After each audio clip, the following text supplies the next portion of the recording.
sentais heureux. Il me semblait que les gens gagnaient de l'argent, qu'ils avaient de belles choses. Moi, je savais que j'étais pauvre. Alors, je me suis efforcé d'être la personne que tout le monde devait connaître pour obtenir ce dont il avait besoin. Ma mère, elle est morte quand j'avais 16 ou 17 ans. J'étais seul. J'ai abandonné l'école. J'ai trouvé un emploi. Mais j'essayais aussi de vendre de la drogue, de la marijuana et de la cocaïne quand j'en trouvais. Les loisirs et les moments de plaisir sont rapidement devenus une habitude. Et une fois que la malédiction de l'addiction s'est emparée de moi, elle m'a tenu pendant plus de 30 ans. Elle a évolué extrêmement vite et est passée de sniffer de la cocaïne à fumer du crack. J'ai été incarcéré à 28 ans. C'était la première fois. C'était terrifiant pour moi parce qu'on ne m'avait jamais mis en cage. On ne m'avait jamais dit quand me lever, quand dormir. Alors je suis retourné à ce que je connaissais. J'ai eu une Bible et j'ai recommencé à lire. Et j'ai recommencé à prier. Je ne voulais pas me droguer en prison ni me défoncer, même si c'était courant et facile d'accès. Mais à chaque fois que je sortais, il ne me fallait pas longtemps avant de retomber dans le même style de vie. Je disais toujours, je n'y retournerai plus, c'est ma dernière fois. Mais à chaque fois, je retombais dans la drogue.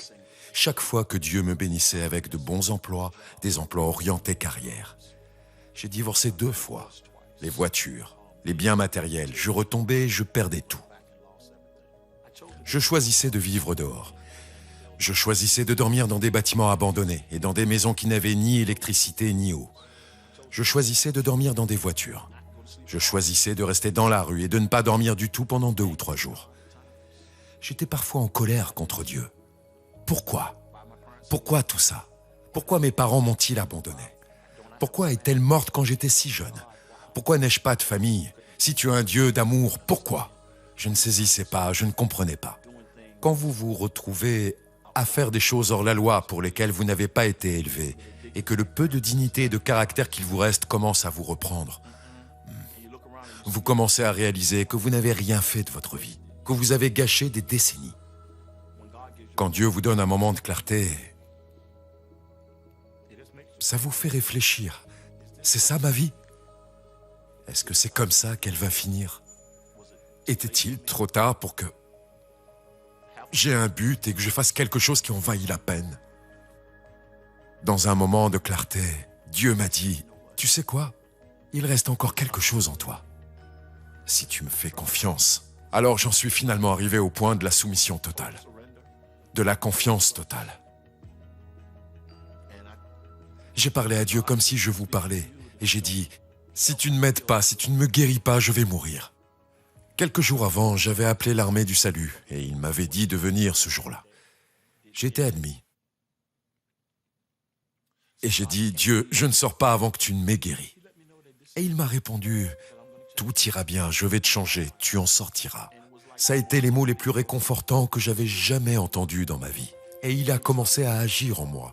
Il m'a fait savoir que j'étais son fils. Il m'a fait savoir que ce que j'avais vécu n'était pas pour me faire du mal. Il m'a fait savoir qu'il m'avait entendu et qu'il m'aimait. L'armée du salut a un programme de 6 mois. À l'approche de la remise des certificats, l'opportunité de devenir un soldat de l'armée du salut s'est présentée. Et j'ai été soldat pendant environ 1 an.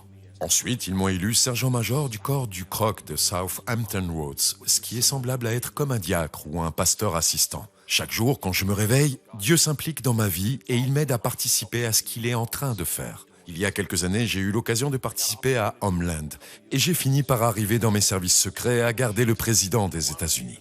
Je veux dire aux gens que personne d'autre que Jésus ne peut vous faire passer de la maison abandonnée à la maison blanche.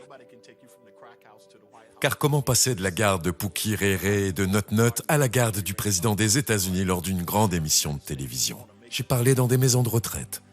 J'ai été à Atlanta avec l'armée du salut. J'ai participé à la grande parade lumineuse pour représenter Christ grâce à l'armée du salut. Je n'ai pas d'enfants biologiques, mais je suis mentor pour une vingtaine d'enfants environ. Je les suis depuis 2 ans et demi maintenant. Je n'arrive pas à croire que Dieu a fait tout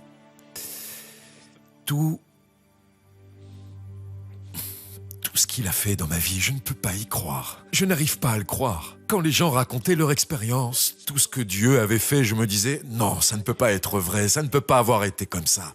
Mais c'est réel, c'est vrai, c'est ce que Dieu a fait. Et à 56 ans, je ne savais pas que ce serait comme ça. Je n'en avais aucune idée. Je ne pensais pas qu'il m'aimait autant. Personne n'aurait pu écrire mon histoire et me dire que ce qui s'est passé ces 2 dernières années allait se passer. Les endroits où je suis allé, les gens que j'ai côtoyés, les entreprises où j'ai travaillé, c'est tout simplement extraordinaire. Et Dieu me dit que le meilleur est encore à venir.